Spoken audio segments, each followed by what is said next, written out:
Fuel के principal में हम जब बात कर रहे थे, प्रीवियस 7 प्रिंसिपल्स हम पढ़ चुके हैं।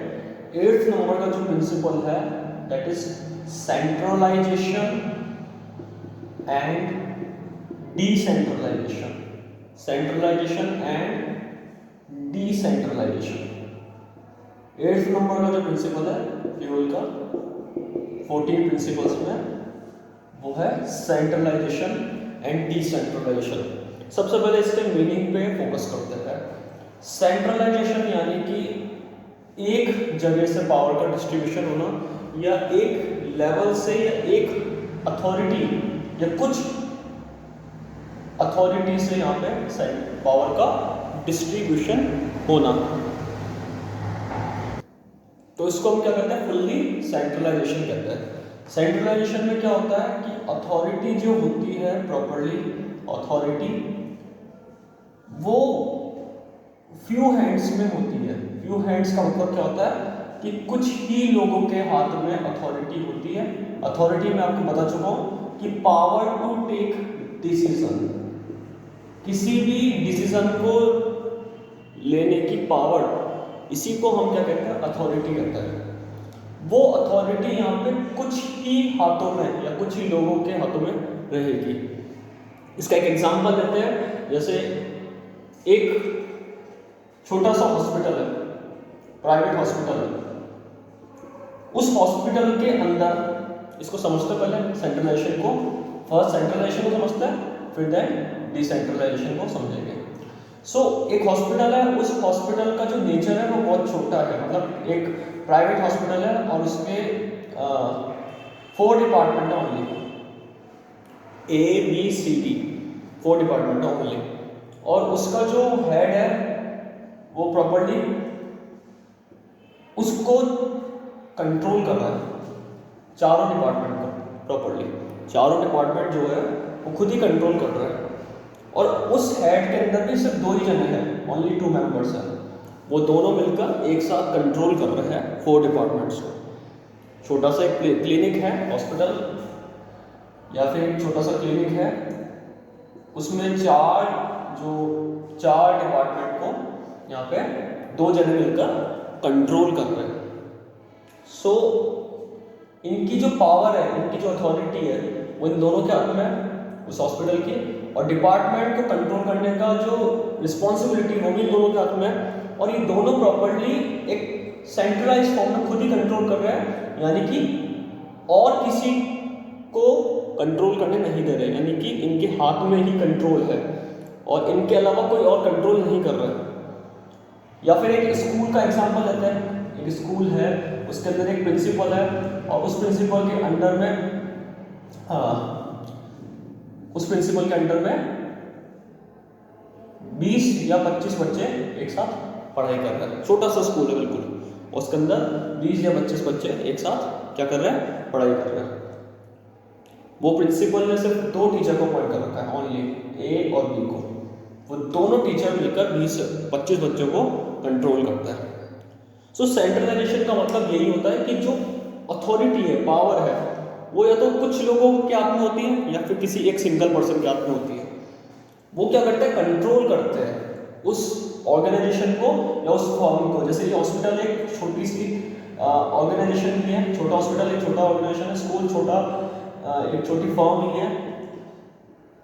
तो ये क्या कहते हैं, इसको सेंट्रलाइजेशन कहते हैं। सेंट्रलाइजेशन का मतलब क्या हो गया, सेंट्रलाइजेशन का मतलब ये हो गया कि जो पावर टू टेक डिसीजन है, जो अथॉरिटी है, या जो अथॉरिटी के ऊपर कंसंट्रेशन है, ध्यान है, वो सिर्फ कुछ लोगों का है और वो ही लोग उस पूरी ऑर्गेनाइजेशन को कंट्रोल करते हैं और वही लोग टॉप लेवल में माने जाते हैं।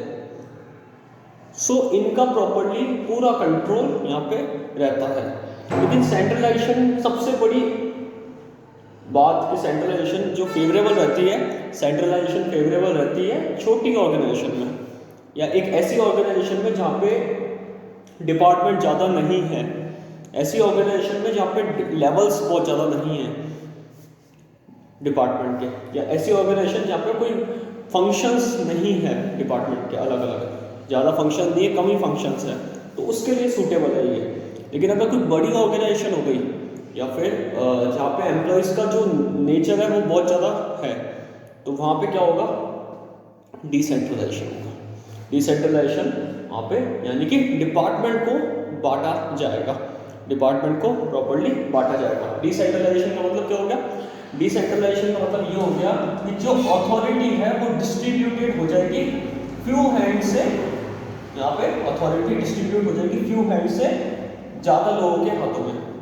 यानी कि डिसेंट्रलाइजेशन का मतलब क्या हो गया कि एक अथॉरिटी है, टॉप लेवल है, उसके बाद उनके नीचे बहुत सारे पर्सन्स काम कर रहे हैं, फिर उनके नीचे यहाँ पे बहुत सारे पर्सन्स काम कर रहे हैं, इस तरीके से डिस्ट्रीब्यूशन हो जाएगा अथॉरिटी का डिस्ट्रीब्यूशन यहाँ पे हो जाएगा। डिसेंट्रलाइजेशन का मतलब कि पावर को बड़े लेवल पे बांट दिया है। जो डिसेंट्रलाइजेशन हो रहा है वो हर लेवल पे बांटा गया है, छोटे छोटे से बड़े फॉर्म में यहाँ पे कन्वर्ट कर दिया गया है। That is known as decentralization, that is known as decentralization. So decentralization का मतलब क्या हुआ कि जो अथॉरिटी है वो फ्यू हैंड से लार्ज हैंड्स में डिस्ट्रीब्यूट कर दी। यानी कि अगर उसी एग्जाम्पल करते हैं, वो एक हॉस्पिटल है जो बहुत बड़े लेवल पे है, बहुत बड़े लेवल पे मतलब यहाँ पे हर लोगों या कि हर लोग जो होते हैं, जितने भी लोग हैं उनकी जितनी भी बीमारी है, ज़्यादातर बीमारियों का इलाज वही होने आता है। बहुत सारे लोग वहाँ पे, बहुत सारे वर्कर्स वहाँ पे है, बहुत सारे जो डिपार्टमेंट वहाँ पे है, और उन लोगों के अंदर भी, उनके अंडर भी बहुत सारे लोग काम कर रहे हैं। बहुत बड़ी हॉस्पिटल है, उस हॉस्पिटल में डिसेंट्रलाइजेशन क्या होगी, फेवरेबल रहेगी।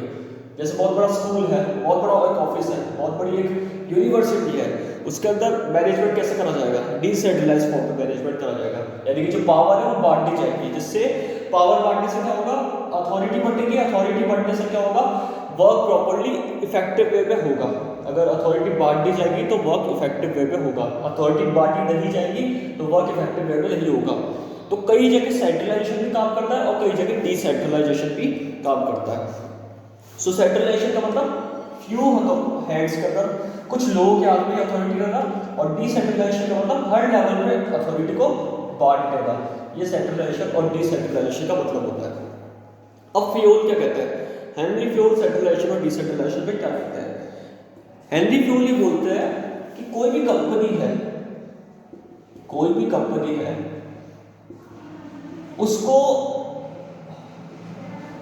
प्रॉपर्ली ना सेंट्रलाइज्ड होना चाहिए ना डिसेंट्रलाइज्ड होना चाहिए, दोनों में कोऑर्डिनेशन होना चाहिए। यानी कि कंपनी सेंट्रलाइज्ड भी होनी चाहिए और डिसेंट्रलाइज्ड भी होनी चाहिए, यानी कि दोनों को साथ लेकर चलने वाली कंपनी होनी चाहिए, जैसा कंपनी का नेचर है, जैसा कंपनी का नेचर है। अगर कंपनी का नेचर और जो छोटा है, छोटी फर्म है, स्मॉल नेचर है, तो सेंट्रलाइज्ड अडॉप्ट करने में कोई दिक्कत नहीं आनी चाहिए। अगर कंपनी का नेचर बड़ा है तो वह डिसेंट्रलाइज्ड फॉर्म को बांट में रखेंगे अपने आप को, तो ज़्यादा सूटेबल रहेगा। सो सेंट्रलाइज्ड फॉर्म में और डिसेंट्रलाइज्ड फॉर्म में तभी रखा जाएगा according to nature of the firm का नेचर और फर्म की जो साइज है उसके अकॉर्डिंग यहाँ पे फर्म को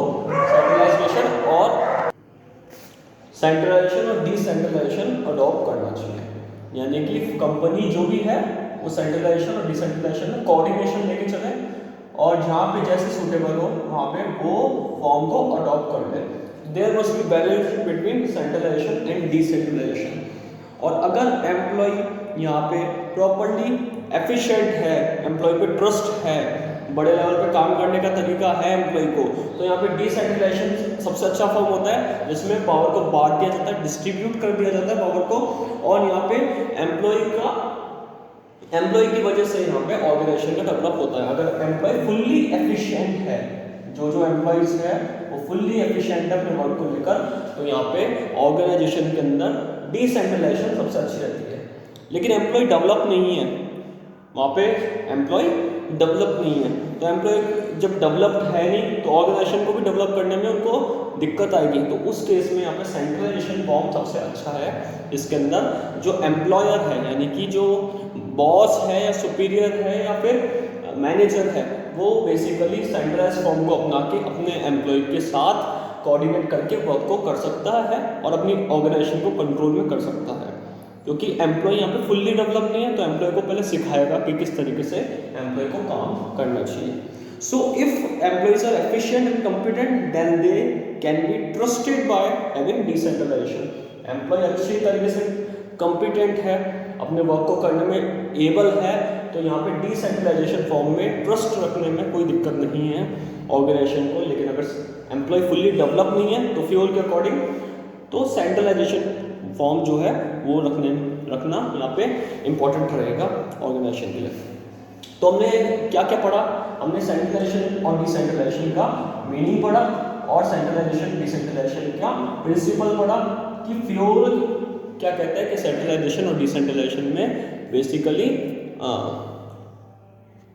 कोऑर्डिनेशन होना चाहिए। तो फर्स्ट पॉइंट हमने क्या पढ़ा इसका, सेंट्रलाइजेशन का मीनिंग। यहाँ पे सेंट्रलाइजेशन का मतलब होता है कि अथॉरिटी के जो फ्यू हैंड्स में अथॉरिटी रहेगी, यानी कुछ लोग के हाथ में रहेगी और पावर टू टेक डिसीजन यहाँ पे कुछ लोगों के हाथ में रहेगा, जैसे टॉप लेवल मैनेजमेंट की बात करते हैं। सेकंड डिसेंट्रलाइजेशन, डिसेंट्रलाइजेशन के अंदर क्या करा जाता है, पावर को डिस्ट्रीब्यूट करा जाता है एवरी लेवल पे, every level distribution of power, distribution of power. Third point हमने पढ़ा कि दोनों में फ्यूल के according to this principle, Fayol के अकॉर्डिंग फ्यूल क्या कहते हैं कि कंपनी को यहाँ पे सेंट्रलाइजेशन और डिसेंट्रलाइजेशन में कंट्रीब्यूशन करना चाहिए, कोऑर्डिनेशन होना चाहिए कंपनी के अकॉर्डिंग। सेंट्रलाइजेशन और डिसेंट्रलाइजेशन में यहाँ पे कोऑर्डिनेशन होना चाहिए। अगर कोऑर्डिनेशन होगा यहाँ पे सेंट्रलाइजेशन और डिसेंट्रलाइजेशन के बीच में, तो यहाँ पे कंपनी फुल्ली एफिशिएंसी के साथ वर्क को करेगी और अपने गोल्स को प्रॉपर्ली अचीव कर लेगी। और फोर्थ पॉइंट हमने पढ़ा कि अगर एक एम्प्लॉय प्रॉपर्ली फुल्ली एफिशिएंट के साथ काम करता है तो उसको डिसेंट्रलाइजेशन को अडॉप्ट करना चाहिए। अगर एम्प्लॉय फुल्ली एफिशिएंट के साथ काम करते हैं, एम्प्लॉय प्रॉपर्ली काम ढंग से करते हैं, एम्प्लॉय को ट्रस्ट है, यहाँ पे जो मैनेजर है उसको ट्रस्ट है अपने एम्प्लॉय पर, तो डिसेंट्रलाइजेशन अपनाने में यहाँ पे कोई दिक्कत नहीं रहेगी। लेकिन अगर एम्प्लॉय के ऊपर ट्रस्ट नहीं है प्रॉपर्ली, तो यहाँ पे सेंट्रलाइजेशन अपनाकर यहाँ पे मैनेजर को वर्क करना चाहिए या फिर अपनी ऑर्गेनाइजेशन को डेवलप करना चाहिए, क्योंकि एम्प्लॉय भी डेवलप होंगे और ऑर्गेनाइजेशन भी तेजी से डेवलप होगी। सो सेंट्रलाइजेशन कब अपनाना है, जब employees are not developed, employees are not developed. So ये 4 पॉइंट्स हैं जो सेंट्रलाइजेशन और डिसेंट्रलाइजेशन के अंदर इंक्लूड होते हैं। अब इसका एक एग्जांपल लेते हैं। फॉर एग्जांपल ज्यादातर डिसीजन जो ऑर्गेनाइजेशन लेती है, ज्यादातर डिसीजन, जैसे कोई एक फर्म है XYZ कंपनी का नाम है XYZ कंपनी लिमिटेड, उस कंपनी का काम क्या, फर्नीचर बनाना। अब वो फर्नीचर बनाने से रिलेटेड जो भी गोल्स है, कंपनी के गोल्स, यानी कि क्या अचीव करना है, ऑब्जेक्टिव, प्रॉफिट या फिर profit maximization, customer satisfaction, market में एक प्रॉपर्ली अपनी गुडविल बनाना, ये सारे गोल्स। पॉलिसीज जो है कंपनी की, पॉलिसीज किस तरीके से प्लानिंग करेगी कंपनी, क्या क्या प्लानिंग करेगा, क्या क्या पॉलिसी करेगी कंपनी, क्या क्या उसके प्लान्स रहेंगे कंपनी, क्या क्या स्ट्रेटजीज रहेगी, प्लान्स जो भी रहेंगे वो सारे क्या होंगे, एक्सेट्रा वगैरह वगैरह, जो भी कंपनी का काम है उससे रिलेटेड उसके गोल्स, उससे रिलेटेड उसके पॉलिसीज, उससे रिलेटेड उसके प्लान्स, जितने भी है ये कंपनी क्या करेगी, सेंट्रलाइज करेगी। सेंट्रलाइज का मतलब हो गया कि इनकी अथॉरिटी क्या रहेगी कंपनी के पास, कुछ ही लोगों के हाथ में रहेगी, टॉप लेवल के मैनेजर्स के हाथ में रहेगी, जो खुद कंट्रोल कर सकते हैं इनको। इसको डिसेंट्रलाइज नहीं करेगी, गोल्स को खुद ही तैयार करेगी, पॉलिसीज खुद ही तैयार करेगी, प्लान्स खुद ही तैयार करेगी, वगैरह वगैरह। स्ट्रेटेजी जो है, मेथड है, वो खुद तैयार करेंगी, जो इनको बहुत जरूरी लगता है। यहाँ पे इनको ऐसा लगता है कि एम्प्लॉइज का फीडबैक तो जरूर लेंगे ये, लेकिन एम्प्लॉइज को इंक्लूड नहीं करेंगे डिसीजन लेने में, क्योंकि एम्प्लॉइज यहाँ पे डेवलप नहीं होते इन चीज़ों के अंदर। लेकिन अगर कंपनी को रूटीन वर्क की बात करनी है, जैसे इस कंपनी को रूटीन वर्क को लेकर बात करनी है, तो रूटीन वर्क की अगर बात की जाए, रूटीन वर्क जो होता है उनके अंदर यहाँ पे एम्प्लॉयज को पावर डिसेंट्रलाइज करी जाती है हर लेवल पर। अगर देखा जाए तो यहाँ पे top level goals, policies, plans, strategies इनको बनाने में लगेगा, लेकिन रूटीन वर्क को ये किनके थ्रू चेक करवाएगा? रूटीन वर्क को चेक करवाएगा एम्प्लॉयज के थ्रू, वर्कर्स के थ्रू। तो इसमें यहाँ पे क्या करती है? पावर को डिसेंट्रलाइज करती है। डिसेंट्रलाइज करने का मतलब क्या है? पावर को बांट दी। यहाँ पे खुद ही कंट्रोल करते हैं, इनके डिसीजन खुद ही ले लेते हैं। लेकिन अगर इनके डिसीजन लेते हैं रूटीन वर्क के लिए, रूटीन वर्क के जो डिसीजन लेने हैं उनको के लिए क्या करेंगे? एम्प्लॉयज को यहाँ पे वर्क को डिस्ट्रीब्यूट कर रही है। रूटीन वर्क को चेक करने का काम किसको दे रही है? एम्प्लॉयज को दे रही है। So that is known as decentralization. यहाँ पे कई चीजों में सेंट्रलाइजेशन है और कई चीजों में डिसेंट्रलाइजेशन है, और इससे दोनों में कोऑर्डिनेशन है, और दोनों में कोऑर्डिनेशन के साथ गोल्स भी प्रॉपर्ली अचीव यहाँ पे कंपनी इजीली कर लेगी। सो ये that is known as centralization and decentralization Fayol ने ये एक्सप्लेन करा है।